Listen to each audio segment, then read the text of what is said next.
지구 위엔 매일 밤 어둠이 찾아옵니다. 어둠이 깊어지면 우린 잠을 자게 돼 있죠.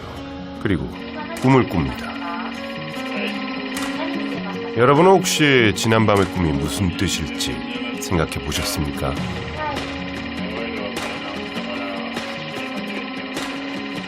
Total waste of time, dream interpretation. It's fun. I like it. I do it. It's fun. But it's not scientific.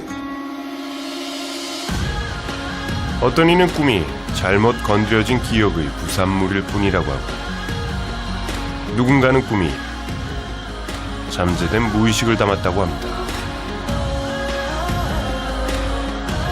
I certainly don't agree with Alan Hobson and the people that say that dreams are just random and either meaningless or sort of only have the most superficial. 매일 아침 혼란스럽습니다. 그토록 강렬하고 선명한 꿈들은 대체 우리에게 무슨 말을 하고 싶은 걸까요?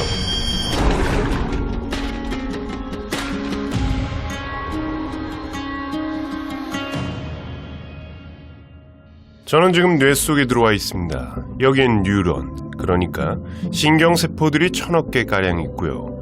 이 세포들은 각각 10,000개가 넘는 회로를 통해 다른 세포들과 연결됩니다. 20세기 뇌과학이 발달하면서 우리는 눈을 깜빡이는 동작 하나, 아기를 보고 기분 좋아지는 감정 하나를 만들어내는데도 수만 개의 세포가 관여된다는 걸 알게 됐습니다. 그런데 여전히 불가사의한 일이 하나 있습니다. 바로 매일 밤 눈을 감은 채 기상천외한 이야기를 펼쳐내는 꿈이죠. 남편이 먹는 배인데 좀 희한하다라고 얘기를 하는 건데 그 순간에 제가 완전 순간이동한 것처럼 그 나무 밑에 가 있는 거예요. 꿈에서 이제 예비군을 다시 갔어요. 예비군 갔는데 뭔가 이게 등록이 잘못됐대요. 다시 현역으로 가야 된대요. 이미 돌이킬 수가 없대요. 그래서 저랑 같이 일했던 장교분이 꿈에 나왔는데 이제 그분이 오셔가지고 막 제가 애원을 했어요. 산이 있었거든요. 근데 그 산에서 갑자기 사자가 막 쫓아오는데 정말 입안에 이렇게 피를 가득 머금고 막 쫓아오는 거예요. 그래갖고 저랑 이제 같이 있던 동료들이랑 언덕으로 막 뛰어내려가서 밑에 있는 차를 타야 되는데 그 언덕을 막 내려가서 차를 탔는데 거기까지 쫓아와가지고 차를 뭉개더라고요. 근데 그 느낌까지 다 나서 막 아팠던 기억까지 다 나더라고요. 아직까지 기억이 나요. 잠들지 않고 깨어있는 상태에서 모든 감각을 열어놓고 상상을 해도 이렇게 생생할 수는 없을 겁니다. 또 하나 이해할 수 없는 것은 뭔가 심상치 않은 미래를 암시하는 것 같은 그런 꿈입니다. 이제 딸들이니까 반지꿈을 많이 꿨고요. 또 아들을 낳았는데 저 제일 막내로 아들을 낳았는데 고추 꿈을 꿨는데 고추를 아주 치마에다 하나 받았어요. 빨간 고추를. 이번에 똥 밟는 꿈을 꿔가지고 로또를 사서 5,000원에 당첨이 됐어요. 기억하진 못하지만 꿈속에 그런 수험표 같은 거를 봐요. 그런 거 뭔가 이런 우리가 흔하게 합격자 발표 명단 근데 그 꿈에서 라고 하면은 나 합격하나 보다 이러면 합격해 있어요. 그리고 입사 시험 때도 그랬어요. 과연 그럴까요? 현실에 두 개의 세계가 있어서 한쪽에 다른 쪽으로 신호를 보내기라도 하는 걸까요? 아주 오랫동안 사람들은 꿈이 마음이나 정신에서 비롯된다고 생각했지만 실제로 꿈을 만드는 공장은 바로 이 두뇌입니다. 그렇다면 우리의 뇌는 왜, 아니 어떻게 꿈을 만들어내는 걸까요? 지금부터 꿈의 실체를 찾아서 떠나보겠습니다. 우리의 뇌는 생각보다 광활하고 복잡해서 길을 잃을지도 모릅니다. 천천히 여행을 시작해 보시기 바랍니다.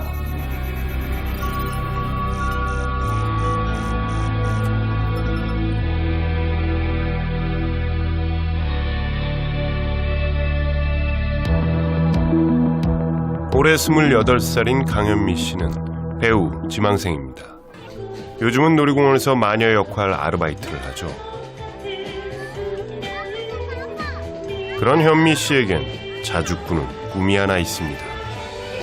진짜 어렸을 때인데 어딜 놀러 가고 있는데 어떤 괴물 같은 물체가 딱 다가와요. 그러면은 그거에 놀라서 깨고 또 몇 년 뒤에 그걸 또 꾸는데 이거 꿨던 꿈인데? 막 이랬던 적도 좀 있었던 것 같고. 근데 되게 무서운 꿈이었어요. 그거는 그 생명체가 딱 다가올 때마다 놀래면서 깼던 기억이 좀 있고. 그 꿈은 많이 피곤하거나 걱정이 있을 때 꾸기도 하지만 꼭 그렇지만도 않습니다. 평소의 감정 상태와 꿈이 일치할 수도 있지만 그렇지 않을 때도 많다는 거죠.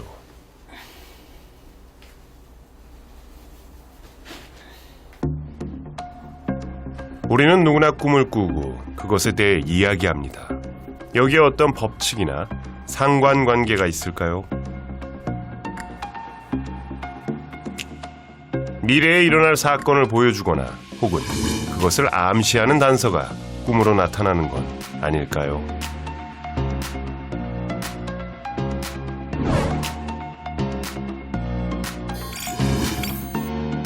연구자들은 그 해석을 시도하기에 앞서 꿈의 내용과 정서들을 분석해야 한다고 말합니다.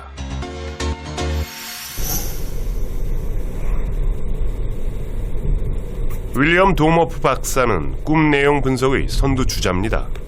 우리의 꿈이 어떤 내용으로 채워지는지 정확히 묘사함으로써 꿈 연구의 출발선을 제시하죠.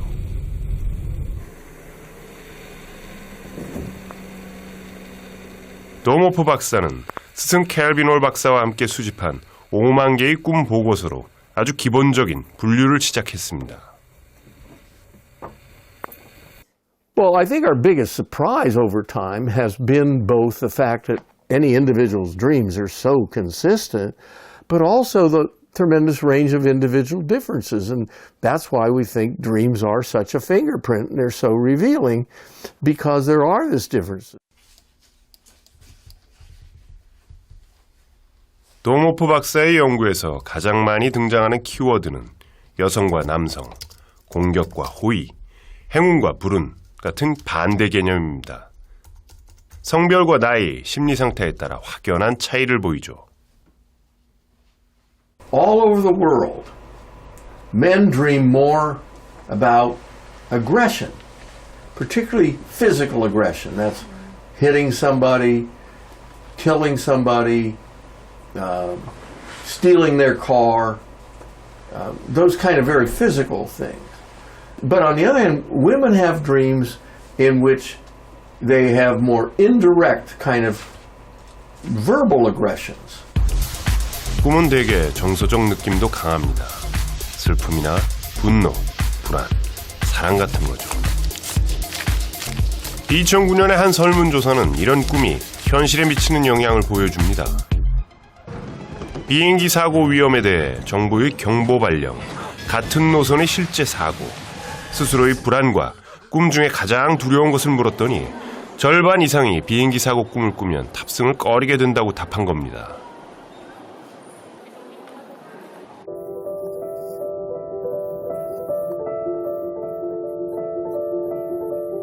심리적으로 꿈에 지배당하는 경향은 아주 오래된 기록에서도 확인할 수 있습니다. 3300년 전에 고대 수메르인들이 점토판으로 남긴 길가메시 서사시인데요. 초인적인 힘으로 백성을 괴롭히던 길가메시 왕이 하루는 자신에게 유성이 떨어지는 꿈을 꿉니다.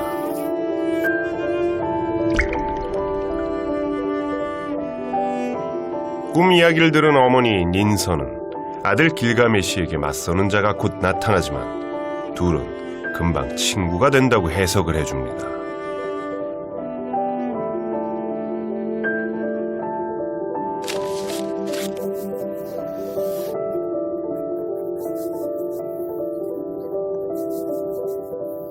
꿈의 예언대로 길가메시 왕과 엔키두가 친구가 되고 다음엔 삼나무 숲의 괴물을 죽이러 모험을 떠나는데요. 이 여정에서 길가메시 왕은 또 꿈을 꿉니다.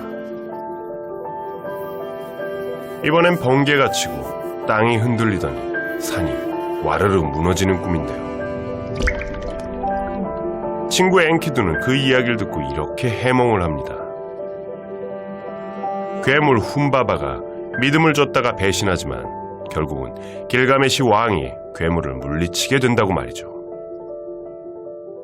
The oldest recorded story that there are multiple dreams recounted, and partly it's interesting just to know what the ancient Sumerians were doing with dreams, and they seem to be trying to interpret them to foretell the future, seems to be the emphasis in Gilgamesh. But also, I think this may be very authentic to the role they were thought of in Sumerian culture at that time, is definitely to predict the future.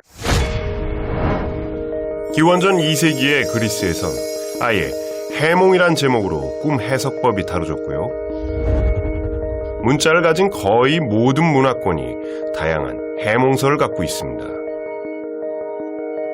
꿈이 미래를 가리킨다는 전제는 같지만 기호의 형상은 조금씩 다르죠.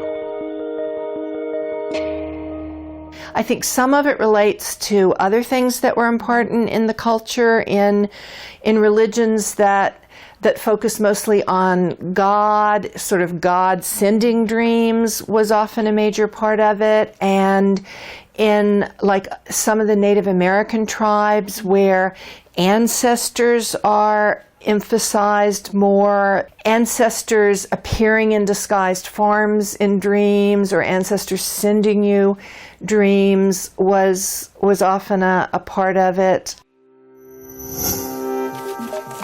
디어더 베러 박사가 수집한 유명인들의 꿈은 좀 색다릅니다. 꿈으로 미래를 점치기보다는 꿈에서 받은 영감으로 작품을 완성한 경우인데요. 영국 그룹 비틀즈의 명곡 예스터데이나 알프레드 히치콕 감독의 영화들, 여러 과학자나 예술가들, 심지어 이순신 장군의 거북선도 꿈의 영향을 받은 거라고 하네요. And then within scientists, all kinds of science problems occasionally got solved in dreams, but if they were kind of 3D visual things like inventors, seeing how a computer chip should be laid out, or how lenses should be arranged in a telescope, or the kind of chemistry where visualizing the molecule is sort of your intuition from all these little things you've gathered, sometimes comes out in dreams.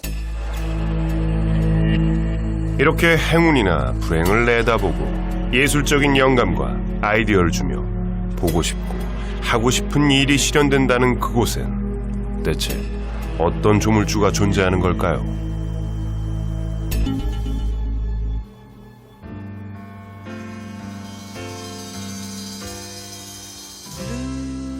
고대 그리스에서는 신성한 사원에서 잠들면 꿈의 치료법을 볼 수 있다고 했고, 동양에선 한때 밤마다 영혼이 육체를 떠나 겪는 일이 꿈이라고 믿기도 했습니다. 물론 지금은 그 정도는 아니죠. 꿈이 일종의 뇌 활동의 산물이라는 건 이해하고 있습니다. 그렇긴 해도요, 꽤 이성적으로 생각하는 사람도 꿈으로 강렬한 경험을 하고 나서 의심하게 됩니다. 영적인 힘으로 뭔가를 내다본 게 아닐까. 자꾸 반복되는 꿈으로 아무래도 뭔가를 가리키는 건 아닐까 하고 말이죠.